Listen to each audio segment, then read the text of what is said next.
Innal hamdalillah nahmaduhu wa nasta'inuhu wa nastaghfiruh wa na'udzu billahi min syururi anfusina wa min sayyiati a'malina may yahdihillahu fala mudhillalah wa may yudlil fala hadiyalah wa asyhadu an la ilaha illallah wahdahu la syarikalah wa asyhadu anna muhammadan abduhu wa rasuluhul ladzi la nabiyya ba'da amma ba'du. Faqala Allah Ta'ala fil Qur'anil Karim, a'udzu billahi minasy syaithanir rajim. Ya ayyuhalladzina amanu taqullaha haqqa tuqatih wa la tamutunna illa wa antum muslimun. Al-ayat. Hadirin jamaah Jumat rahimakumullah. Alhamdulillah berkat rahmat, hidayah serta inayah dari Allah Subhanahu wa taala sampai hari ini di hari yang penuh berkah, hari Jumat, kita masih bisa memanfaatkan kesempatan waktu yang telah Allah berikan pada kita untuk kita isi dengan salah satu di antara amalan yang terbaik dari sisa hidup kita, yaitu ibadah Jumat. Harapan kita mudah-mudahan segala amal ibadah kita diterima oleh Allah Subhanahu wa taala sebagai amal ibadah yang makbulah dan mabrurah di sisinya. Hadirin jamaah Jumat yang dirahmati Allah Subhanahu wa taala, sesungguhnya manusia diciptakan dalam keadaan lemah, dan kelemahan itu bukanlah aib, melainkan jalan menuju penghambaan yang sejati. Di dalam Quran surat An-Nisa ayat 28 Allah berfirman, a'udzubillahi minasyaitonirrajim wa khuliqal insanu dha'ifa, dan manusia itu diciptakan dalam keadaan lemah. Namun hadirin rahimakumullah, pernahkah kita merasa lelah menjalani hidup ini? Sudah berusaha, sudah berdoa, tapi hasil tidak sesuai harapan. Sudah ingin berubah, tapi dosa terasa begitu berat. Sudah ingin istiqomah, tapi hati mudah kembali jatuh. Di saat seperti itu sering kali lisan kita mengucapkan satu kalimat pendek, la haula wala quwwata illa billah. Tiada daya dan tidak ada kekuatan illa kecuali daya dan kekuatan itu sumbernya datangnya dari Allah Subhanahu wa taala. Namun hadirin rahimakumullah, pertanyaannya, apakah kita benar-benar hidup dengan kalimat ini? Atau ia hanya lewat di bibir kita saja tanpa singgah di hati kita? Hanya terucap di lisan tapi hatinya tidak memaknainya? Maka insya Allah pada khutbah Jumat kali ini kita akan mentadabburi salah satu kalimat yang oleh Rasulullah SAW disebut kanjun min kunujil jannah, harta karun dari harta-harta surga. Dalam hadis riwayat Imam Bukhari nomor hadis 4205 dan Imam Muslim nomor hadis 2704, Rasulullah SAW bersabda di hadapan sahabat, ala adulukum ala kanjin min kunujil jannah. Wahai sahabat, inginkah aku tunjukkan ala kanjin, atas satu simpanan, harta simpanan min kunujil jannah, dari harta-harta simpanan surga. Rasulullah SAW beliau tidak menyatakan inginkah aku tunjukkan kepada kalian harta simpanan dunia, tapi yang diungkapkan oleh Rasulullah adalah harta simpanan surga. Berarti betapa istimewanya apa yang disampaikan Rasulullah SAW ini. Qalu bala ya Rasulullah. Para sahabat mengatakan, ingin sekali wahai Rasulullah. Maka Rasulullah SAW beliau bersabda, la haula wala quwwata illa billah. Kalimat la haula wala quwwata illa billah, tiada daya dan tiada kekuatan kecuali daya dan kekuatan itu datangnya dari Allah. Itulah harta simpanan surga. Hadirin ihwatu iman rahimakumullah, maka inilah yang sangat spesial, sangat istimewa sekali. Rasulullah tidak berkata ini adalah harta simpanan dunia, ini adalah zikir biasa, tapi Rasulullah menyebut kanjun. Kanjun itu secara bahasa artinya sesuatu yang sangat berharga, yang disimpan rapat, tidak tampak secara kasat mata. Tentu nilainya jauh lebih besar dari apa yang terlihat. Maka kalau kita bandingkan ada 3 kaleng truk dengan sekepal berlian, maka tentu lebih bernilai berlian. Kenapa? Karena sesuatu yang tersimpan, yang rapat itu lebih bernilai daripada apa yang terlihat. Bahkan yang lebih spesialnya Rasulullah mengatakan ini harta simpanan bukan sekedar harta simpanan dunia, tapi kanjun min kunujil jannah, harta simpanan dari harta simpanan surga. Hadirin ikhwati iman rahimakumullah. Kenapa Rasulullah SAW mengatakan bahwa kalimat la haula wala quwata illa billah itu merupakan kanjun, harta simpanan surga? Yang pertama, para ulama menjelaskan karena pahalanya besar tapi amalannya ringan. Kita tidak perlu mengeluarkan tenaga, tidak butuh harta yang banyak, waktu yang panjang, tapi kita hanya mengatakan la haula wala quwata illa billah dengan hati dan pemahaman yang sebenarnya, maka kita akan mendapatkan pahala surga. Amalannya ringan sekali. La haula wala quwata illa billah, tidak butuh waktu, tidak butuh tenaga, apalagi harta, tapi ternyata pahalanya begitu besar.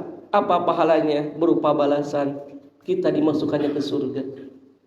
Ibaratnya seperti seseorang yang akan diberikan harta simpanan dunia yang paling berharga oleh seorang raja, maka tentu dia tidak akan diberikan di mana saja.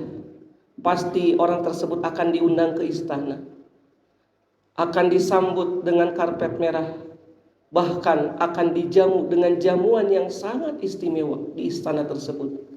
Bahkan mungkin bisa jadi kalau di satu negara dia akan dijemput dengan private jet pribadi, biayanya ditanggung semuanya.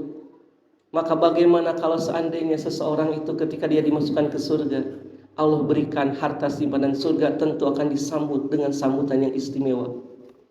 Ini yang pertama. Kenapa disebut harta simpanan surga? Karena pahalanya besar tapi amalannya ringan.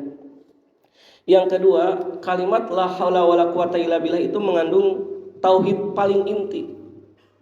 Imam Ibnu Rajab Al-Hanbali, beliau mengatakan bahwa kalimat ini mengumpulkan keseluruhan tauhid.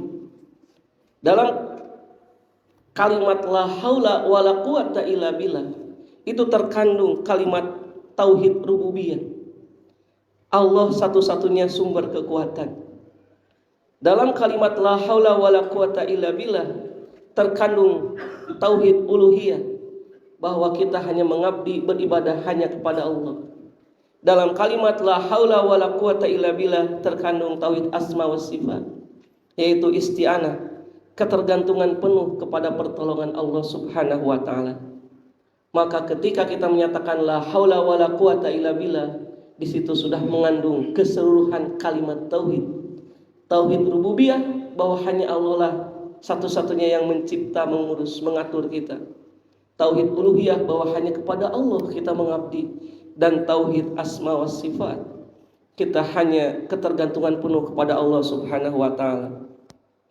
Kemudian yang ketiga, kenapa disebut kanjun? Karena kata para ulama, maka disebut kanjun karena amal ini disimpan di akhirat. Kalau kita nanti mengamalkannya, maka kita akan dimasukkan ke surga dan pahalanya nanti diberikan di surga. Berbeda dengan amal dunia. Sedekah terlihat, sholat terlihat, saum pun terlihat, sedangkan la haula maka tersembunyi dalam batin kita. Maka la haula wala quwata illa billah itu semua amalan tersembunyi, artinya ketika kita mengamalkan kalimat la haula wala quwata illa billah, maka kita akan mengamalkan seluruh amalan itu hanya ikhlas, mengharapkan ridho Allah Subhanahu wa taala, jauh dari riya. Hadirin jamaah Jum'ah rahimakumullah. Kemudian kenapa disebut min kunujil jannah, harta karun surga? Tadi mah kanjun, sekarang min kunujil jannah. Karena amalan ini, kalimat la haula wala quwata illa billah, menghasilkan amalan yang lain. Imam Ibnu Qayyim rahimahullah, kalimat ini akan melahirkan kesabaran, tawakal, ridho dan keberanian. Artinya satu zikir yang kita ucapkan bisa menghasilkan banyak amal hati. Maka inilah investasi yang sangat berlipat. Ketiga, menjadi senjata rohani. Sebagian salaf berkata, kami menghadapi kesulitan dengan la haula wala quwata illa billah. Ia mematahkan keputusasaan, menguatkan hati, menumbuhkan keberanian spiritual. Senjata yang tidak terlihat tapi begitu dahsyat sekali pengaruhnya. Bahkan yang paling penting, kenapa disebut min kunujil jannah? Karena kalimat ini akan menghancurkan 3 macam penyakit hati yang ada dalam diri kita. Yang pertama apa? Ujub, bangga dengan amal diri sendiri. Maka ketika kita menyatakan la haula wala quwata illa billah, tidak akan ada lagi rasa ujub. Yang kedua takabur, sombong, meremehkan orang lain. Maka dengan kalimat la haula wala quwata illa billah, hancurlah sifat sombong. Yang sifat sombong ini adalah sifatnya setan. Dan yang ketiga adalah putus asa. Maka dengan kalimat la haula wala quwata illa billah, kita akan putus asa itu akan hilang. Kenapa? Karena Allah yang Maha Kuat senantiasa menyertai kita. Barakallahu li wa lakum.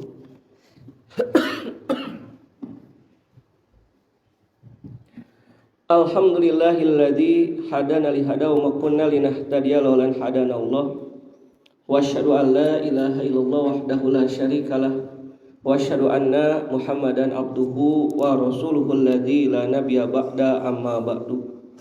Hadirin ikhwatu iman rahimakumullah, di khutbah yang kedua ini maka kita akan mendalami kenapa begitu istimewanya kalimat la haula wala quwata illa billah secara makna. Kalimat ini diawali oleh huruf la yang dalam bahasa Arab disebutnya harfun la nafiyatul lil jinsi.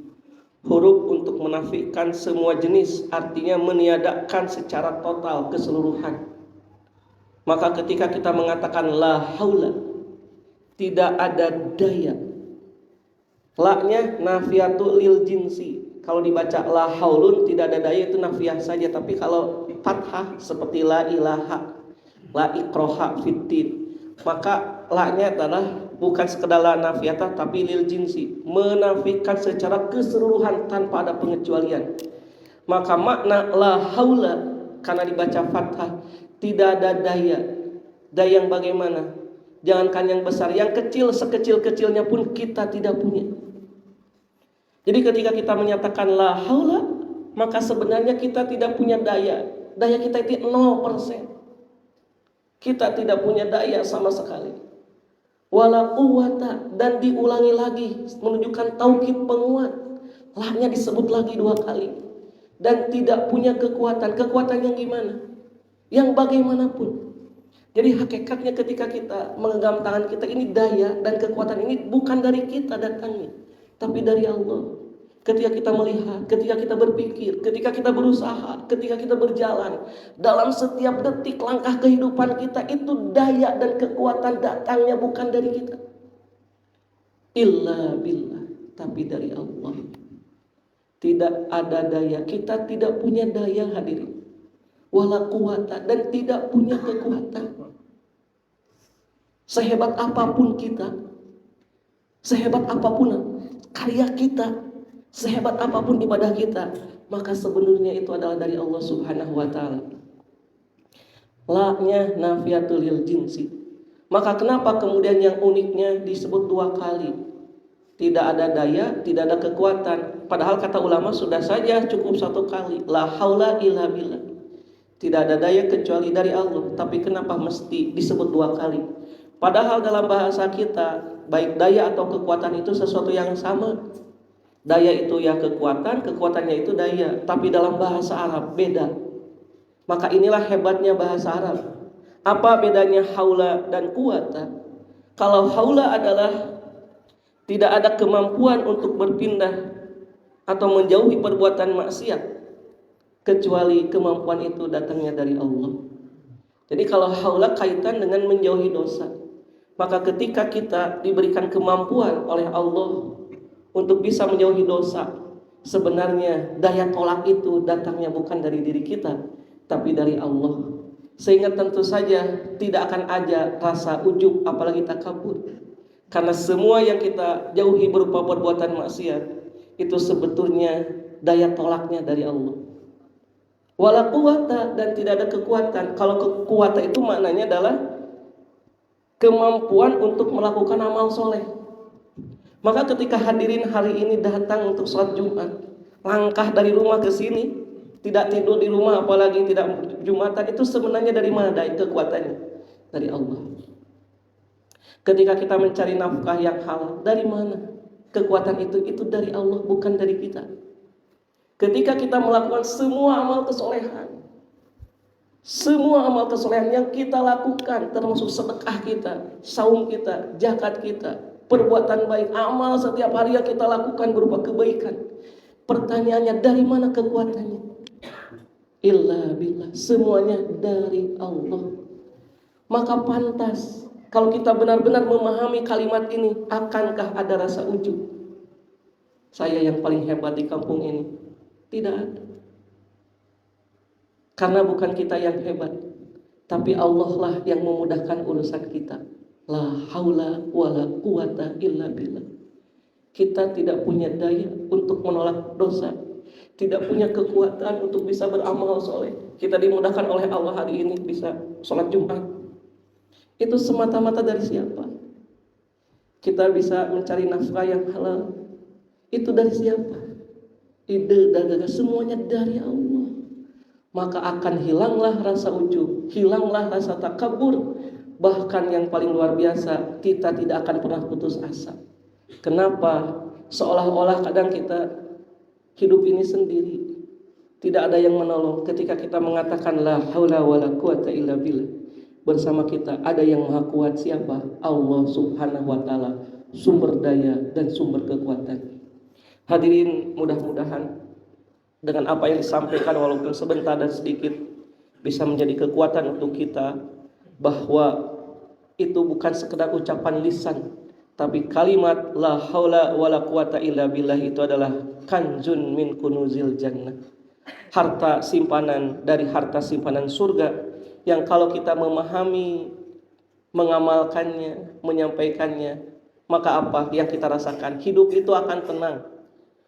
Bukan karena masalahnya langsung hilang, masalahnya tetap ada, tapi hati menjadi tenang. Kenapa? Karena sekarang berpindah, bebannya diserahkan kepada Allah. Wahai masalah, engkau besar, tapi aku punya yang maha besar. Siapa? Allah. La haula wala quwata illa billah. Sehingga akan memunculkan energi yang luar biasa dalam hidup. Kita akan bersemangat untuk menjalani hidup, tidak lagi penuh dengan keputusasaan, semangat meninggalkan dosa, semangat beramal soleh. Kenapa? La haula wala quwata illa billah. Ketika kita ucapkan dari hati kita, maka Allah akan memberikan kekuatan yang melebihi dari kekuatan yang ada di dunia ini. Kenapa? Karena kalimat itu adalah kanjun min kunuzil jannah. Aqulu qouli hada wa astaghfirullaha li wa lakum. Rabbana atina fid dunya hasanah wa fil akhirati hasanah wa qina adzabannar. Assalamualaikum warahmatullahi wabarakatuh.